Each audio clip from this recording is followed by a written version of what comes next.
Welcome to the Briefing Chat Show, the Friday show where we talk about a couple of articles that have been highlighted in the Nature Briefing, Nature's daily email roundup of the latest science news. And joining me this week is the brains behind the briefing herself, Flora Graham, editor of the Nature Briefing. Flora, hi, how's it going? Hi, it's going great. Thanks for having me. Well, thank you for coming on. And I believe you've got a very interesting story for me today, if I can pay attention for long enough. Exactly. This is one that definitely resonates with me. And if you're listening to this podcast while doing something else, it might be relevant to you too. It's about attention span, the ability to focus, and a little bit about multitasking. So, I think the conventional wisdom is that attention spans are declining. Is that true? Is that what the science says? Well, this is a fairly complicated answer to that question. And thankfully, a nature feature is here to deal with every little nuance. This one is a classic example of there's a lot of research that says a lot of different things. Now, I think one thing I found really interesting about this feature was that it talks about a survey done in 2021 that found that most adults think, yeah, maybe my attention span is dropping a little bit. But what they really think is that younger people's attention spans are dropping. So it does seem to be something that in a way we empathize with for ourselves, but in a way maybe we're judging others for. And I think the idea that it's younger people does connect with the idea that maybe this has something to do with the digital distractions, the notifications, the availability of the smartphone, and whether those interactions are actually like fundamentally destroying our ability to concentrate. Yeah, I mean, I must confess that sometimes, not when I'm working, I'm always very dedicated when I'm working, but sometimes I find myself just opening Instagram or opening TikTok or something like that. I'm like, how do they even get here? So I empathise with that feeling, but I guess there's a little bit more to it, as you sort of alluded to. Well, I think the good news is, especially for people like you and I who feel like we are a bit more distracted, is that studies are showing that our fundamental ability to concentrate is not getting worse. So when researchers put people in a lab and they get them to do things like focus on spotting certain letters on a screen and things like that, people's ability to do that is not going down. However, there is evidence that all those digital distractions or distractions in general do affect us, and they do erode our ability to effectively complete tasks, for example. So it is important to recognize that although your underlying ability is still just as strong, there are factors that can make it worse. So it's really about addressing those factors. And what are the sort of things that can make it worse? Are there particular aspects of these apps that pull us in? Well, a huge example is use of mobile phones, and particularly while driving. So analyses have demonstrated that traffic collisions are more likely to occur if drivers are talking on their phones. When researchers do things like play sounds, have babies crying, dogs barking during these tests of focus, people do perform worse. So it's just anything then that could be a distraction? Not necessarily the phone, it's just other things going on can distract us, but the phones are, I guess, the big things that are often pulling our attention. Yeah, absolutely. The studies are talking about the fact that workers, maybe in the mid-2000s, they could focus for 2.5 minutes on a screen task without switching to something else. 10 years later, it was down to about 75 seconds. And in the 2020s, it was more like 47 seconds, according to some research.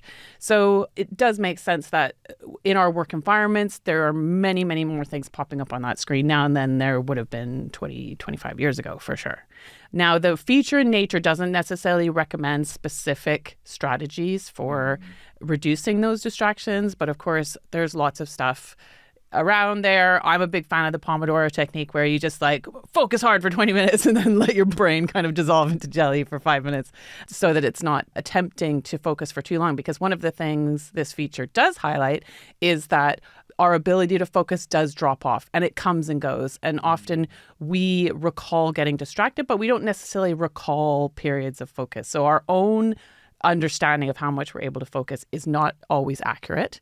And we have to be aware that it is very difficult to maintain that high level of focus for longer than a few minutes. I mean, I know people who lock their phones away and that sort of thing, and I guess that could be a potential solution. But I do feel a little bit reassured that the attention span is still there. I just need to prevent the distractions. Absolutely. Turn off those notifications. Let this be your permission to turn off those notifications now. I'm sorry to everyone who needs to hear from me urgently, but I need to focus. And right now, I wanted to focus on a news story that I was reading in in Nature, and it's all about data centers. And we know these are a big topic for a lot of people at the moment. And so some people have been considering, what if we shot them up into space? Yeah, I mean, what is the idea behind this? Because this sounds like a big reaction to some issues. So what kind of issues is this attempting to solve? Well, I mean, the big issues that people have probably heard of are that data centers use a lot of water, they use a lot of energy, perhaps the grid is not able to support those energy demands, and, more power plants need to be built, more infrastructure needs to be built in order to support them. And these data centers are obviously huge at the moment because they enable a lot of AI technologies. They also enable like the internet and a lot of other things that we use, but the big push at the moment is with AI. But because of these demands on water and resources, they've become quite unpopular in some places. For example, there have been local authorities that have looked at doing moratoriums on building them until they can understand like what the costs of them are. So one proposed solution is to put them into space instead. So I assume that these data centers use so much water for cooling, is that right? Yes, they use it for cooling, and that's why some people have suggested that putting them into space could be a good idea, because space, as we know, is quite cold. So there's several proposals that are floating around, and most of them are from big firms that people might have heard of. There's companies like SpaceX, there's Blue Origin, there's even Google that are investigating this space. And what they're proposing is to have big constellations of satellites that sort of link together and network together, and they would function as data centers. And you could use the coolness of space to cool them, and you could get energy to power them from the sun rather than using resources here on Earth. Now, that's not quite as simple as that, but that's certainly the proposal. But space is a vacuum, isn't it? So being really cold and cooling things down is not quite as straightforward as it might sound. Exactly that, yes. Now, while space is cold, it is a vacuum, so there's not things to sort of take that heat away. So you could use structures like are used on the International Space Station to cool things down. They're basically great big foils that take the heat away from it, but they would be probably too weighty to be used on these constellations. So there's certainly some technological aspects to overcome to get this to work. And one thing that I know astronomers are concerned about, as are many others, is the proliferation of satellites in space already from big communication systems. What would launching all of these hypothetical little satellites into space mean for space junk and safety up there? Well, that is another big concern with this idea. So, for example, SpaceX shared plans recently to launch 1 million satellites to form an orbital data center into low Earth orbit. And for context, the number at the moment of total satellites in low Earth orbit is 15,000. So this is a significant increase on that.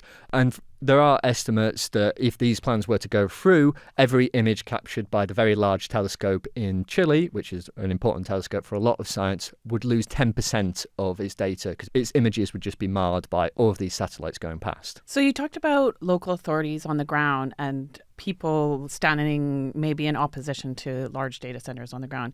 What kind of regulation would there be for launching all this stuff into space? And would we, as regular average people, have any way to object if we didn't think this was a good idea? So as you say, like on the ground there are some objections and there are, various things being done. In terms of space, it's a little bit more complicated, but at the moment the regulatory agencies have been acting quickly. So the US Federal Communications Commission, which oversees satellites, they accepted SpaceX's proposal within a matter of days. It's been open to public comment and it's not yet been given approval, so perhaps the public can comment and, say what they think about that. But that's only in the US, right? The FCC. So that's open to people in the US. I guess that every country and group would have its own issues to deal with. Indeed. SpaceX is a US-based company and, they're overseen by the FCC in this particular regard. There are other companies that are looking into it. There are various companies in China, for example, that are also looking to do this. So I guess we'll see what will happen in the future.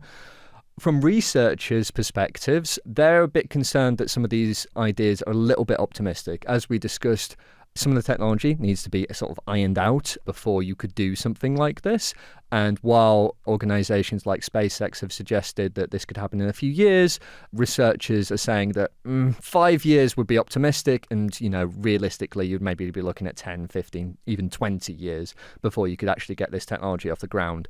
So from some researchers' perspective, this may not be a quick solution to the problems that we're encountering with data centers. This actually made me think of an opinion piece that we published in Nature just a couple of weeks ago about space diplomacy. And that was by a group of people who call themselves space diplomats. And they were saying that we really need an approach that can be used in any science or technology-driven domain that involves many groups that have to share a single fragile infrastructure. So it would work for space, it would work for the high seas, for biosecurity. So yeah, maybe worth checking out what they say as well. No, definitely. And we'll link to that in the show notes. But I think that's actually all we've got time for this week. Listeners, if you're interested in those stories and you would like more like them delivered directly to your inbox, written quite often by the wonderful Flora Graham, then you can sign up to the Nature Briefing. We'll put a link of where you can do that in the show notes as well. But for now, I've been Nick Petrochow. And I'm Flora Graham. Thanks for listening.